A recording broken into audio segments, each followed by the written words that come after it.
Just when you thought your day really sucked. You suck! Here comes something to make it suck even more. It's a Lamont and Tonelli podcast. We're running a few moments late here, and I don't want to keep this guy waiting any longer. No, he's an important guy. Absolutely. Former Governor Jesse Ventura is on the line. Jesse, I'm going to get a plug in real quick for the book because you have a new book out, and it's called They Killed Our President. And I guess on the cover it says there's 63 reasons to believe there was a conspiracy to assassinate JFK. Is that right? Yeah, that's correct. Those are 63 reasons that would create a reasonable doubt because, naturally to be convicted of a crime of murder, you have to be convicted beyond a reasonable doubt. And we list 63 reasons that show there's a great reasonable doubt to believe Lee Harvey Oswald did it alone. And I will tell you this: we worked with a guy, and he was he grew up in New Orleans, and was at one point part of the, would you say, the crime family of Carlos Marcello? Well, he worked for Carlos Marcello. He worked for Carlos Marcello, and he was telling us, he goes, guys, wait, when everyone dies, all the details are going to come out on this, and there are some really nasty details on this that they're keeping from everyone. Well, there's no doubt that, in my opinion, that they are, and not all of them are even nasty details. One thing you're not allowed to see, imagine this, you can't see Lee Harvey Oswald's tax return. Yeah. Yeah. Wow. Now, people might say, well, how is that important? Here's how it's important. That would lead you on a paper trail as to how he was being paid and how he earned his money. And if that paper trail led back to the United States government and showed that he was actually an undercover agent for our government, that would change the whole story, wouldn't it? Yeah, it sure would. Oh, man. Yeah. Yeah. And so it's things. The other thing, too, that we bring out in the book that people need to know, Jack Ruby and Lee Oswald knew each other well. Oh, yes, they did. Yeah, that's what. And yet the Warren Commission told us that there was no connection between the two of them whatsoever.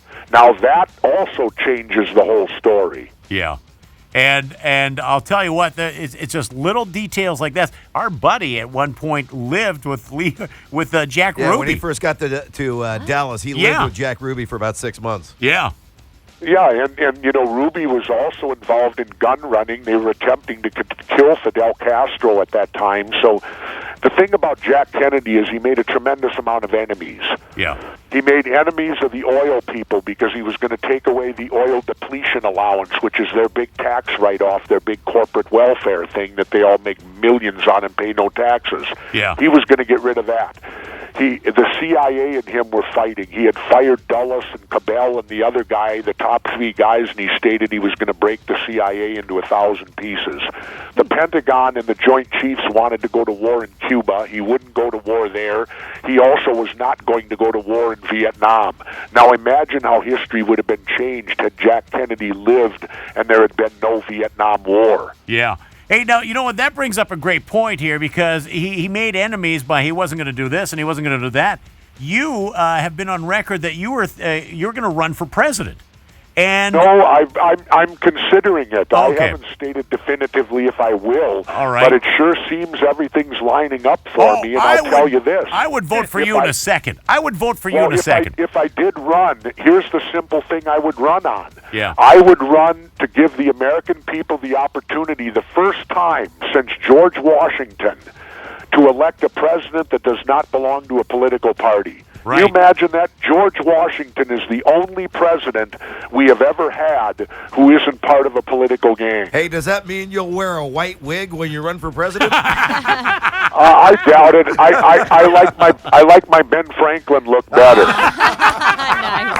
Hey, and the deal is, because I've heard you talk about what you would do, you would be a lot like Kennedy. You would cut a lot of these programs out. For instance, you say that you would not have any foreign aid. Is that right? Yeah, well, I mean, we're broke. Yeah. Yep.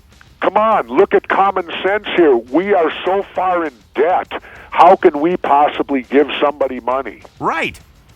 No, That's ridiculous. I mean, that would be like if we brought it down to regular terms, it would be like they're repossessing your house. you're 4 car payments behind, and your cousin Bob wants to borrow $500 from you.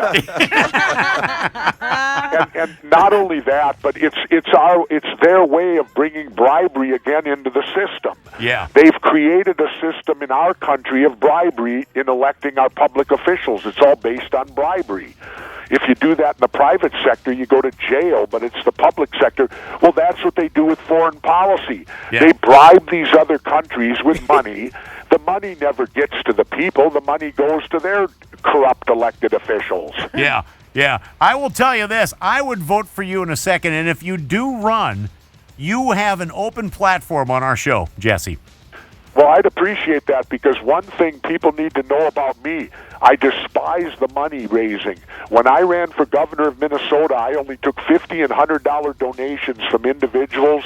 I never took $1 of PAC money. And get this, in my 4 years in office, never once did I meet with a lobbyist. Yeah, wow. That's incredible. It really is. Well, I didn't need them. They didn't elect me. They didn't bribe me into office, so I owed them nothing. Hey, hey, Jesse, does your travel schedule have you in San Francisco anytime soon? We'd love to get you in the studio. Yeah. Well, I'd love to be there, but I stopped flying because I refused to be treated by the Gestapo at the airport. I love this guy.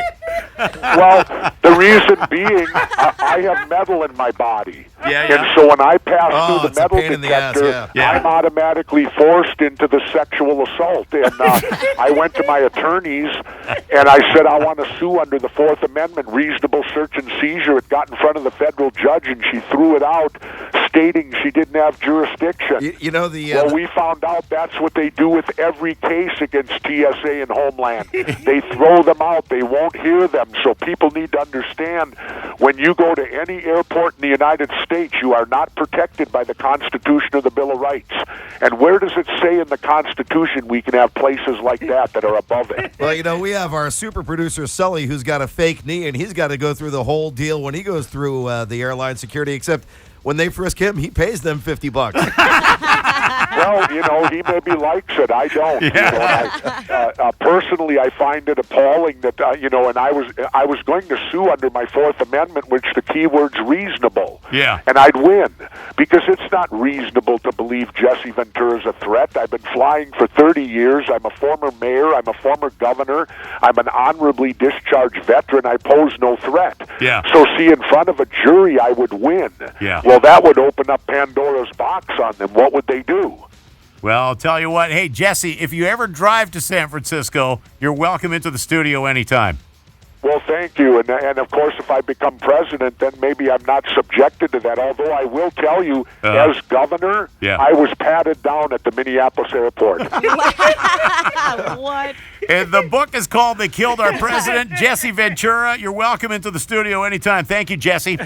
Thank you. Appreciate it. And hi to all my friends out there in San Francisco. All right, Jesse. All right. The man running for president just so he can fly without being frisked. I hope he does. I'm telling you, I would vote for him in a freaking second. He knows what's going on. A lot of truth. It's just common sense. Another fine product from Uranus.